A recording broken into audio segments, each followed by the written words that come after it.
प्रधानमंत्री डॉक्टर मनमोहन सिंह ने तीसरी बार खुद को इस पद की दौड़ से अलग करते हुए कहा कि वे अगले प्रधानमंत्री को सत्ता सौंपने को तैयार हैं। नेशनल मीडिया सेंटर में संवाददाताओं को संबोधित करते हुए प्रधानमंत्री ने कहा कि अगले कुछ महीनों में आम चुनाव होंगे और वे नए प्रधानमंत्री को सत्ता सौंप देंगे।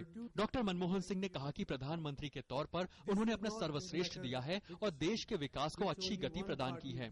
उन्होंने कहा कि पार्टी प्रधानमंत्री पद के नए उम्मीदवार के नाम पर सही समय पर फैसला करेगी।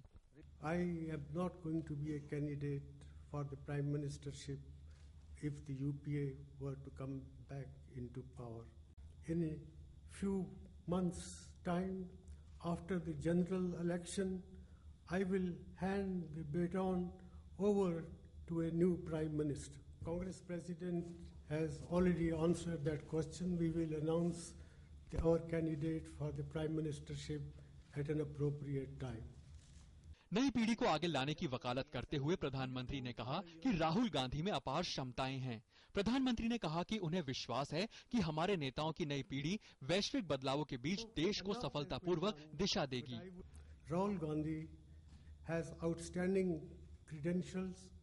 I am confident that the new generation of our leaders will also guide this great nation successfully through the uncharted and uncertain waters of global change. Doctor Manmohan Singh ने भरोसा जताया कि अगला प्रधानमंत्री भी यूपीए का ही होगा। सत्ता के 2 केंद्र होने संबंधी सवाल के जवाब में प्रधानमंत्री ने कहा कि पार्टी अध्यक्षा सोनिया गांधी की ओर से उन्हें हमेशा समर्थन मिला है और इस व्यवस्था ने अच्छा काम किया है। उन्होंने कहा कि कई प्रमुख फैसलों में कांग्रेस अध्यक्षा सोनिया गांधी की मदद बेहद महत्वपूर्ण रही है।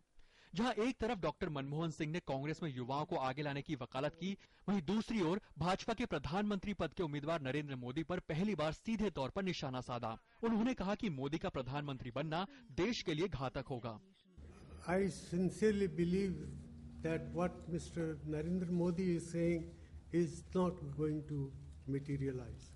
Without discussing the merits of Mr. Narendra Modi, I sincerely believe that it would be disastrous for the country to have Narendra Modi as the Prime Minister.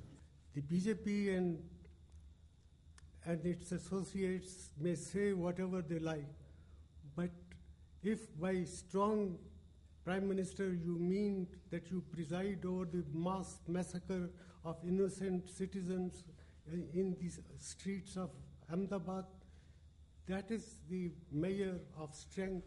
I do not believe that sort of strength this country needs, least of all in its Prime Minister. Bhajpa अध्यक्ष राजनाथ सिंह ने मोदी को लेकर प्रधानमंत्री के बयान पर कड़ी प्रतिक्रिया व्यक्त की। जब एसआईटी ने क्लीन चिट दे दी है, कोर्ट ने क्लीन चिट दे दी है, उसके बाद प्राइम मिनिस्टर के द्वारा इस प्रकार का स्टेटमेंट देना यह बहुत ही दुर्भाग्यपूर्ण है और प्राइम मिनिस्टर के इस स्टेटमेंट को मैं कंडेम करता हूं, मैं इसकी निंदा करता हूं।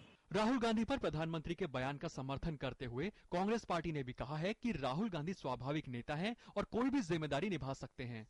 The Honorable Prime Minister has made the position very clear, and from the point of view of the Congress, we do hope that Mr. Rahul Gandhi, who is the natural leader of the Congress party, would be the rightful person once bestowed the blessings of the people to be the carrier of that baton.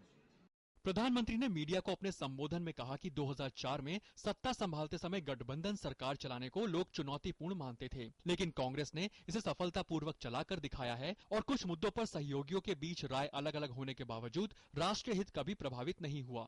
Bureau report, DD news.